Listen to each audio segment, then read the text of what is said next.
Film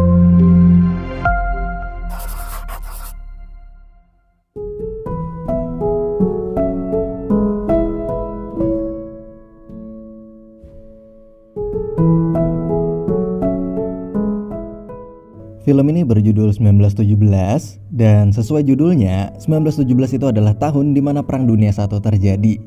Di awal film terlihat ada dua orang kopral muda yang bernama Tom Black dan William Scofield yang sedang beristirahat di bawah pohon dengan situasi yang sangat sejuk dan damai. Namun tiba-tiba Black yang sedang tidur itu pun tiba-tiba dibangunkan oleh Sersan Sanders. Sersan itu pun langsung memerintahkan Black untuk segera bersiap karena akan ada sebuah tugas penting. Dia juga meminta untuk menunjuk seorang partner untuk menjalankan tugas itu. Tanpa pikir panjang, Black pun langsung menunjuk sahabatnya yaitu Scofield yang juga sedang beristirahat di dekatnya itu. Sambil berjalan mengikuti sersannya, mereka melewati parit-parit pertahanan dan para prajurit yang lalu lalang. Mereka nggak tahu tugas apa yang sedang menanti mereka di sana. Lalu sesampainya mereka di markas, mereka dihadapkan dengan Jenderal Erin Moore. Di ruang gelap itu, Jenderal Erin Moore langsung bertanya mana di antara mereka yang bernama Black. Black pun langsung maju dan rupanya Black itu dipilih untuk menjalankan misi khusus ini karena dikenal pintar membaca peta. Di tengah percakapan itu, sang jenderal juga menyinggung nama Joseph Black, yaitu seorang letnan di batalion kedua yang juga saudara kandung dari Tom Black.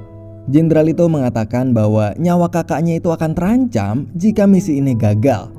Dan misi itu ternyata adalah mengantarkan sebuah pesan darurat untuk Kolonel Mackenzie yang sedang berada di batalion kedua.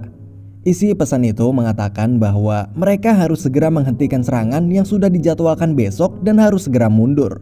Karena kalau nggak dihentikan, maka akan membahayakan nyawa 1.600 tentara di batalion kedua itu, termasuk nyawa saudaranya si Black itu. Alasannya adalah karena saat Inggris melakukan pengintaian di udara beberapa waktu yang lalu, memang terlihat bahwa tentara Jerman telah mundur dari wilayah barat Prancis, tapi ternyata mundurnya tentara Jerman itu ternyata diam-diam berpindah ke posisi baru nih guys, di mana mereka akan menunggu para pasukan Inggris itu muncul dan lalu akan menghujaninya dengan artileri mereka. Saluran telekomunikasi telegram Inggris pun juga sudah dirusak oleh pihak Jerman itu. Jadi nggak ada banyak cara untuk menyampaikan informasi ini dan maka dari itu mereka berdua ditugaskan untuk menemui Kolonel Mackenzie hanya untuk mengantarkan langsung pesan pembatalan serangan tersebut. Nah, setelah menerima tugas itu, mereka berdua pun lalu dibekali dengan beberapa perlengkapan seadanya karena waktunya sudah sangat mepet nih guys, yaitu harus sampai sebelum esok hari. Akhirnya mereka keluar dari markas itu dan langsung bergegas untuk menemui Letnan Leslie yang ada di garis depan untuk mendapatkan izin meninggalkan tempat. Nah, singkat cerita, mereka akhirnya bertemu dengan Letnan Leslie dan mereka mendapat izin untuk berangkat. Lalu Letnan Leslie yang mendengar tugas yang akan mereka jalani itu pun merasa kasihan pada mereka berdua karena tugas yang mereka terima itu adalah tugas mustahil dan butuh banyak keberuntungan.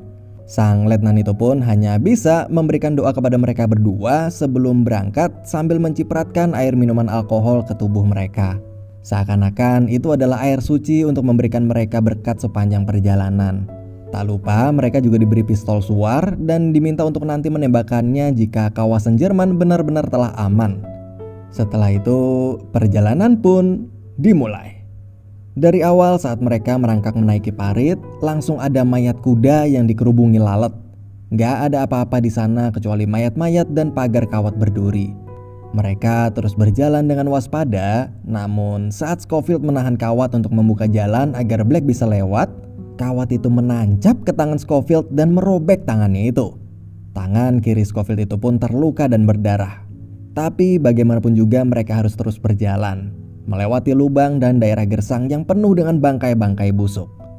Dan sialnya, pas sampai di lubang yang penuh mayat busuk itu, tangan kiri Scofield itu tiba-tiba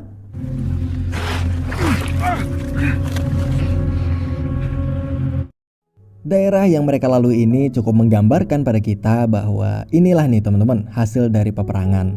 Di sini saya belajar bahwa setelah perang berakhir, menang dan kalah itu nggak ada artinya sama sekali. Walaupun menang perang pun, tapi tetap aja kondisinya bakalan parah banget kayak gini. Mungkin sekarang banyak dari kita yang merasa seru melihat negara-negara yang sedang berperang kayak Cina sama Amerika, Azerbaijan, Armenia, dan lain sebagainya. Sekilas mata kita melihat perang adalah hal yang seru. Tapi bila kita tahu akibat dari perang itu, mungkin hati kita akan sedih melihat negara-negara yang saling baku hantam itu. Oke, kita lanjut lagi. Akhirnya mereka sampai ke parit pertahanan Jerman. Di sana mereka tetap berhati-hati walau tak tampak satupun orang di sana, sambil terus berjalan dan mengobrol. Namun ada hal yang aneh nih guys. Mereka menemukan sebuah wadah berisi bara berdebu yang tampak masih hangat. Hal itu menandakan bahwa belum lama dipadamkan, yang artinya pasukan Jerman belum lama pergi dari situ. Mereka akhirnya masuk ke sebuah bunker gelap untuk memeriksa tempat itu dan memastikan bahwa Jerman benar-benar telah pergi meninggalkan tempat itu. Scofield lalu menemukan sebuah kabel jebakan ranjau di sana, tapi sialnya seharusnya mereka aman karena nggak menyentuh kabel itu. Tapi tiba-tiba ada seekor tikus yang lari dan lalu...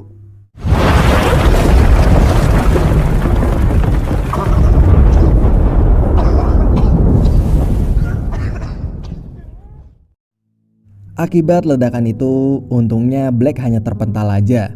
Akan tetapi Scofield musnah. Ternyata Scofield terkubur di reruntuhan itu dan tubuh serta wajahnya pun tertutup debu sampai putih semua. Lalu karena merasa bahwa tempat itu akan segera runtuh, Black pun langsung menuntun Scofield keluar dan memintanya agar terus memegangnya. Dalam kondisi yang sulit melihat jalan karena matanya si Scofield itu kemasukan debu, akhirnya setelah melompati sebuah celah, mereka berhasil keluar. Scofield langsung membersihkan mata dan wajahnya dengan air di botol minumnya itu sampai jatah air miliknya itu habis. Setelah itu keadaan mulai tenang, tapi sejak kejadian yang hampir merenggut nyawa Scofield itu, Scofield pun marah dan menyalahkan Black. Kenapa Black memilihnya untuk menjadi partnernya di tugas yang berbahaya ini? Mendengar perkataan itu, Black hanya bisa menjawab bahwa dia mikir tadinya ini cuma tugas sederhana doang. Black lalu merasa nggak enak karena udah ngelibatin Scofield dan membuat nyawa sahabatnya itu dalam bahaya. Tapi mereka merasa udah kepalang tanggung berjalan sejauh ini dan nggak ada pilihan lain selain melanjutkan perjalanan. Tak lupa sebelum itu, Black menembakkan pistol suarnya yang menandakan bahwa daerah itu benar-benar sudah ditinggalkan oleh musuh. Dan mereka pun melanjutkan perjalanan. Tibalah sampai mereka menemukan beberapa rumah kecil dan beberapa kandang ternak, namun gak tampak seorang pun di sana. Scofield lalu menemukan seember susu segar, seakan-akan pemilik tempat tersebut lupa membawa embernya sehabis memerah sapi, karena buru-buru melarikan diri dari sesuatu. Scofield lalu meminumnya sedikit dan mengisi botol minumnya yang telah kosong tadi. Gak lama kemudian mereka melihat kepulan asap dan beberapa pesawat yang sedang berperang di atas langit. Satu dari 3 pesawat itu jatuh tertembak oleh 2 pesawat lainnya dan jatuh tepat di hadapan mereka. Sebenarnya mereka sadar itu adalah pesawat musuh, namun karena rasa kemanusiaan mereka pun langsung bergegas menyelamatkan pilot Jerman yang masih hidup itu. Setelah berhasil selamat, Black pun langsung meminta Scofield untuk mengambilkan air untuk pilot tersebut. Tapi saat Scofield itu sedang mengambil air, tiba-tiba... No, no, no!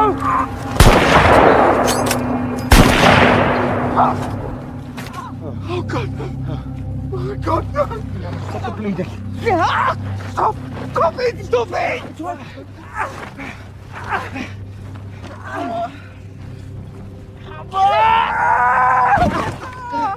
Kondisi Black yang kehilangan banyak darah itu lama-kelamaan wajahnya mulai memucat, bibir serta kulitnya juga semakin putih. Dan saat sekarat itu, Black mengatakan permintaan terakhirnya pada Scofield agar Scofield masih tetap mau untuk melanjutkan misinya itu dan menyelamatkan kakaknya yang ada di batalion kedua. Sampaikan juga salam ke ibunya bahwa dia adalah anak yang pemberani. Scofield dengan hati yang sangat perih itu pun berusaha mengiyakan semua perkataan Black, hingga akhirnya Black pun meninggal di atas kedua tangan Scofield. Scofield lalu mengambil tag, cincin, dan surat dari tubuh sahabatnya itu. Tiba-tiba tampak beberapa unit prajurit Britania Raya yang lewat dan kebetulan memberikan tumpangan untuk Scofield itu. Singkat cerita, Scofield pun akhirnya masuk ke rombongan tersebut, ikut naik ke dalam truk dan terus menahan kesedihannya itu. Kejadian tadi bagi Scofield benar-benar terasa sangat cepat. Sahabatnya yang selalu bersamanya selama di militer dan menjadi temannya berbagi cerita itu tiba-tiba meninggal di depan kedua matanya hanya dalam hitungan menit. Yang ada di pikirannya saat ini hanyalah janjinya kepada sahabatnya itu untuk menyampaikan surat tersebut. Di perjalanan, truk prajurit tersebut masuk ke lubang dan membuat mereka terhenti. Scofield lalu meminta semuanya untuk turun dan membantunya untuk mendorong truk itu. Di sini benar-benar kelihatan betapa seriusnya Scofield untuk menyelesaikan misi ini. Betapa bulat tekadnya untuk menepati janjinya itu. Jadi seharusnya sebuah truk yang masuk ke lubang bukanlah sebuah halangan baginya. Sampai akhirnya mobil pun berhasil keluar dari lubang itu dan kembali berjalan. Tapi tantangan pun kembali muncul di depan, di mana jembatan yang biasanya digunakan untuk jalur truk itu hancur. Yang artinya truk itu harus memutar dan melewati jalur yang lebih jauh lagi. Tapi karena waktunya sangat mepet, yaitu surat itu harus sampai sebelum matahari terbit, maka Scofield pun memilih untuk berjalan kaki sendirian. Dan saat berjalan melewati sungai di reruntuhan jembatan tersebut, tiba-tiba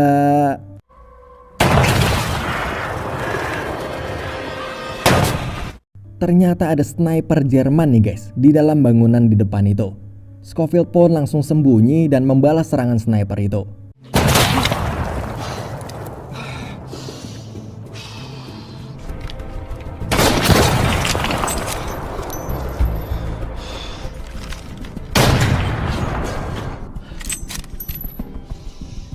Akhirnya ia berhasil mengenai penembak jitu itu. Dan begitu ia sadar bahwa nggak ada lagi tembakan balasan, maka Scofield berpikir bahwa sniper itu udah knock dan dia pun langsung maju buat nge-push. Tapi nggak disangka saat ia membuka pintu, tiba-tiba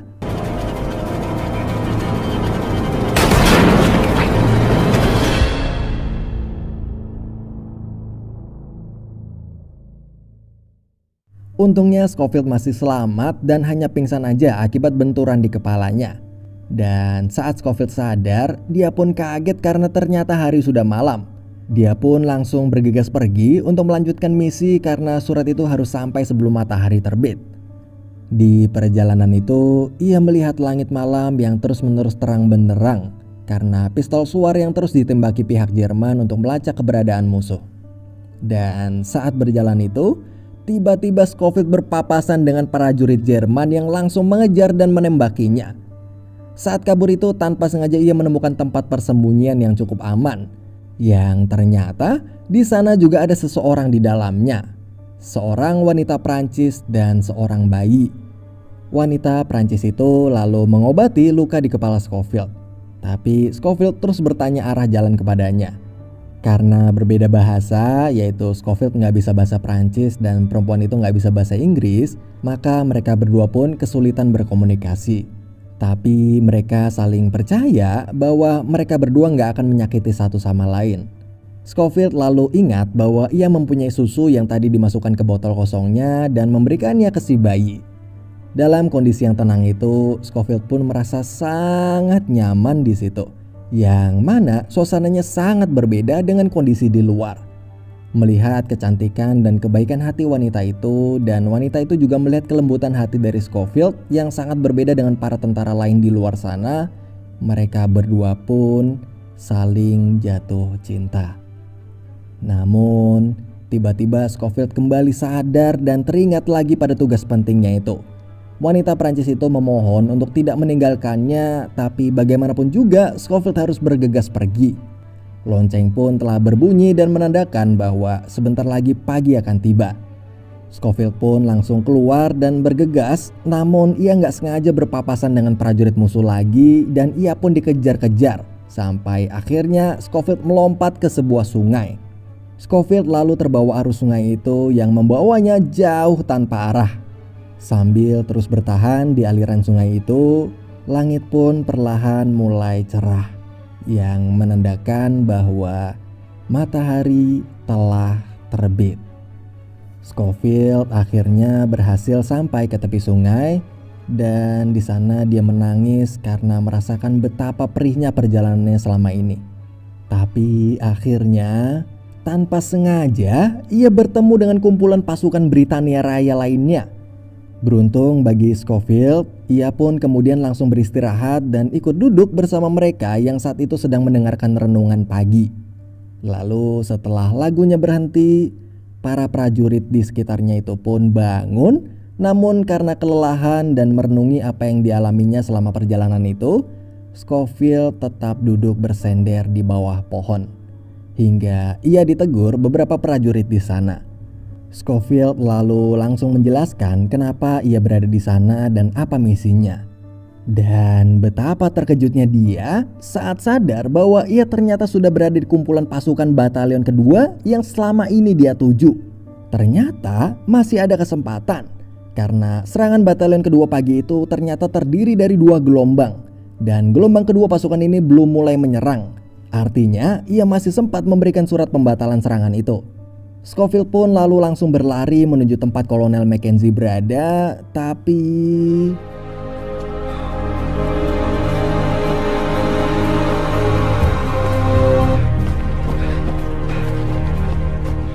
ia terus berlari menerobos kumpulan manusia itu dan menanyakan ke seluruh orang yang ditemuinya di parit di mana tempat Kolonel Mackenzie berada. Mackenzie ternyata berada di barisan pertama yang masih sejauh 300 yard darinya. Dan karena sadar bahwa parit yang dilaluinya penuh dengan prajurit yang menghambat perjalanannya itu, Scofield akhirnya berpikir untuk mengambil jalan lain, yaitu naik ke atas dan melewati medan peperangan. Dan lalu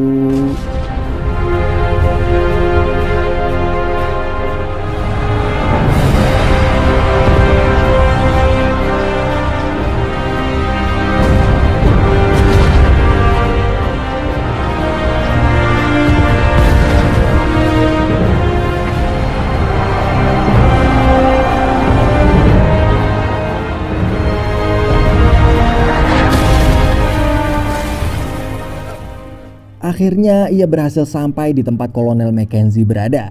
Dan sesampainya di sana, ia memohon-mohon untuk bertemu dengan Kolonel Mackenzie, tapi justru dijegat oleh beberapa prajurit di depan pintu masuk. Karena terus memaksa, akhirnya Scofield berhasil masuk ke dalam dan segera memberikan pesan pembatalan serangan itu. Lalu Kolonel Mackenzie yang telah membaca surat itu pun langsung memerintahkan untuk menghentikan penyerangan gelombang kedua itu. Pada momen ini, Scofield merasa benar-benar telah kosong karena telah berhasil menyelesaikan misinya. Gak ada kebahagiaan dan gak ada kesedihan.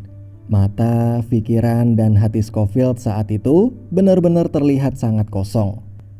Setelah itu Scofield pun lalu keluar, tapi ia masih punya satu misi terakhirnya, yaitu menemui Letnan Black. Setelah bertanya ke sana kemari, Scofield akhirnya bertemu dengan Letnan Black itu.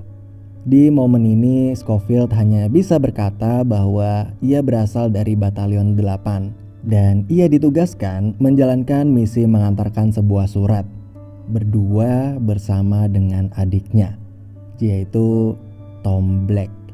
Mendengar hal itu, Letnan Black pun sangat senang dan menanyakan di mana adiknya itu sekarang. Namun Scofield hanya bisa terdiam dan lalu memberikan sebuah tag dan cincin sahabatnya itu. Ia pun mengatakan bahwa Black adalah orang yang sangat baik dan pemberani. Sambil menahan kesedihannya, kakaknya Black itu pun berterima kasih pada Scofield. Scofield lalu berjalan perlahan mendekati sebuah pohon. Ia pun duduk bersandar di sana, merasa sangat lelah dan lega karena telah menyelesaikan semua misi yang diberikan kepadanya. Persis seperti adegan pertama di awal film, di mana mereka berdua sedang duduk di bawah pohon, namun kali ini hanya tinggal Scofield sendirian di bawah pohon itu. Dan film pun berakhir.